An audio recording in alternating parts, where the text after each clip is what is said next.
So did Paul advocate a replacement theology in relation to Israel? And the answer has to be no.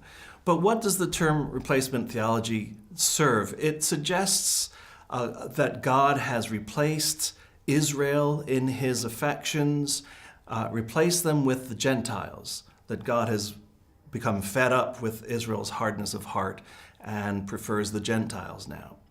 This kind of theology has been advocated at times in Christian history. So the question is this what we read in Paul's letters? The answer to that has to be no, for a variety of reasons, but perhaps the key one is what it suggests, what it might suggest about God, if this were the case. I think Paul would see this as indicating that God had a plan A that didn't work. And so he changed his mind and went with plan B. And that, for Paul, doesn't resonate with the God that he worships.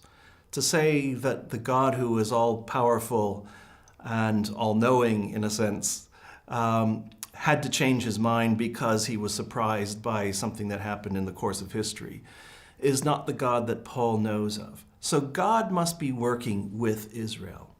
And God works with Israel to the extent that even today there is a remnant. And Paul makes this point in Romans 11.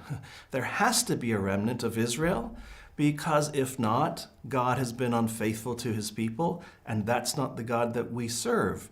If God were unfaithful to his people, then how can we as Christians who aren't Jewish even trust him in the future? So there are theological issues in the air around this question that make it an extremely important theological question for Paul. So God is faithful to his calling. His calling may be surprising in a number of ways in relation to Israel, but God has not abandoned them. And this then relates to his claim in Romans 11:26, where he says that ultimately all Israel will be saved.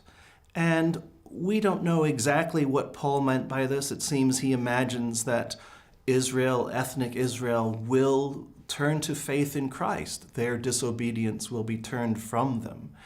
But he makes this claim on the basis that God ultimately is faithful to his people. He says, with regard to the gospel, ethnic Israel may look like enemies, but in relation to the patriarchs, God's gift and his calling are irrevocable. And so all the way through history, Paul imagines that God is bound to this particular people, ethnic Israel, working with them in surprising ways, but ways that will never sever the bond between them.